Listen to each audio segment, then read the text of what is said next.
Proverbs chapter 4, and I want to kick it off with a story, a personal story of mine. I can remember when I was in third grade, I decided to play in a basketball game with a bunch of high schoolers. For some reason, I thought I could hang with them.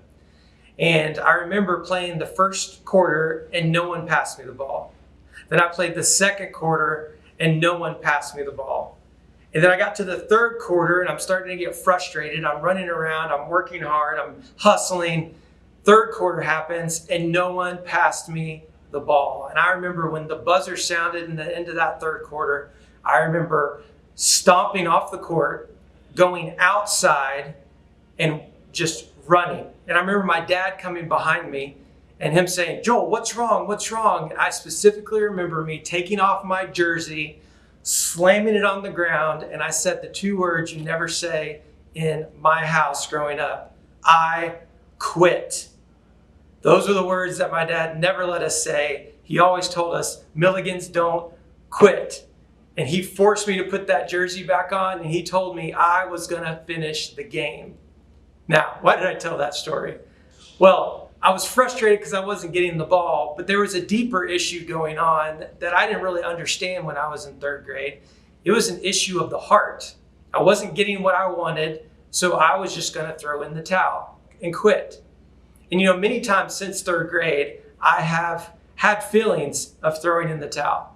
I have had thoughts of discouragement. I have had sinful habits or things that come up in my life that derail me from God's plan for my life. And all of those things, I've understood now, come from the heart. Those are just symptoms of a deeper issue. And I think that's what we can learn from Solomon here in Proverbs chapter 4, looking at just one verse, verse 23. It says, "Keep thy heart with all diligence." That means guard thy heart with all diligence, for out of it are the issues of life. So 3 things I want to share with you about this verse that can help all of us guard our hearts. 3 thoughts that I derive from Michael Hyatt, who speaks on leadership a lot. He had some great insights that I want to share with you. Here's the first one. You say, why should I guard my heart?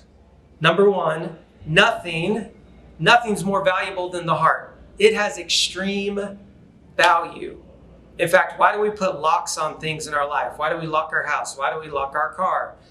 Because those things are valuable. We don't put locks on our trash cans. We don't go stand at the curb and guard the trash before the garbage truck comes by. No, why? Because that doesn't have value. We put locks on things that have value. In fact, I remember in elementary school, there was always this idea of, I'm going to give, a girl would give you the key to her heart. You guys remember that? Well, why is there a lock on the heart in the first place? Because it's valuable. It is valuable. We guard it just like we guard our physical hearts, because that's what keeps us alive. We need to guard our spiritual hearts. Now, I'm saying our spiritual heart that's where our thoughts come from. Those are our desires. Who we are, that is found in the heart. So number 1, why do we guard the heart? Because it is extremely valuable. Here's the second thing. We need to guard the heart because everything flows from our hearts. Solomon says, keep thy heart with all diligence above all else. Why? For out of it are the issues of life. Or I think another translation says, it is the wellspring of life. It is the source of everything that we do. Everything comes from it.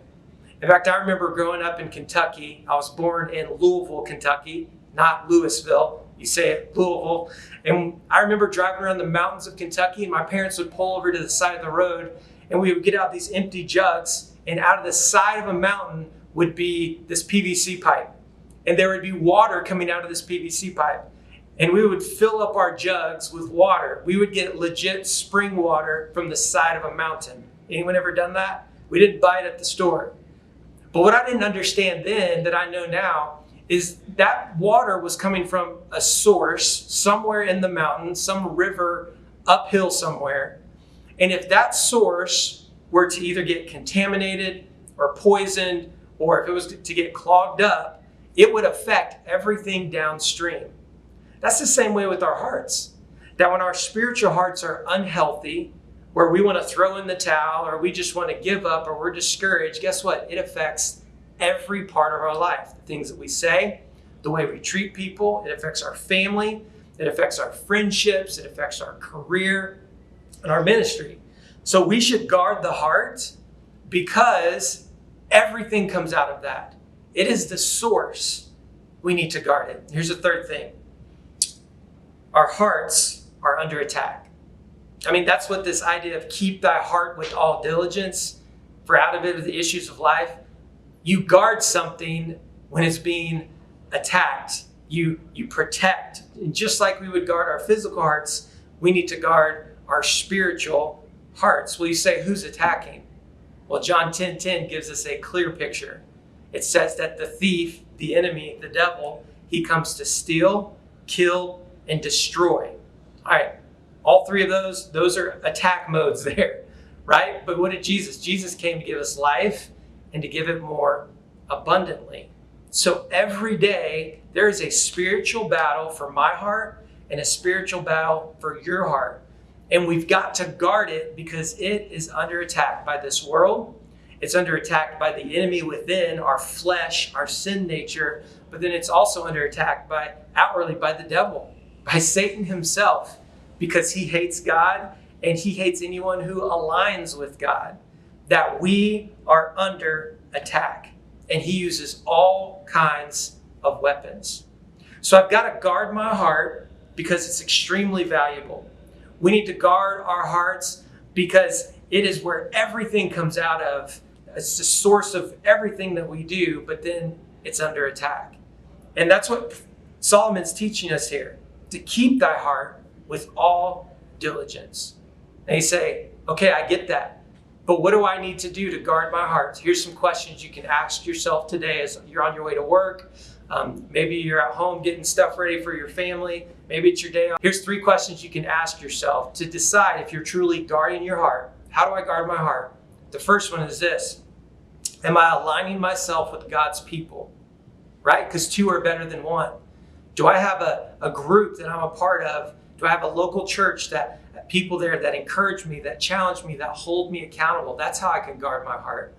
Number 2, am I aligning myself with God's word? So am I daily, renewing my mind? That's my heart with God's truth and with his word. Am I feeding myself his truth? And then the third thing is, am I aligning myself with God's spirit? If I walk in the spirit, I won't fulfill the lusts of the flesh. So it's God's people, God's word, and then God's spirit living in us that helps us guard our hearts. And as John 10:10 says, to live the abundant life that God has for you today. Hey, God bless you. Have an awesome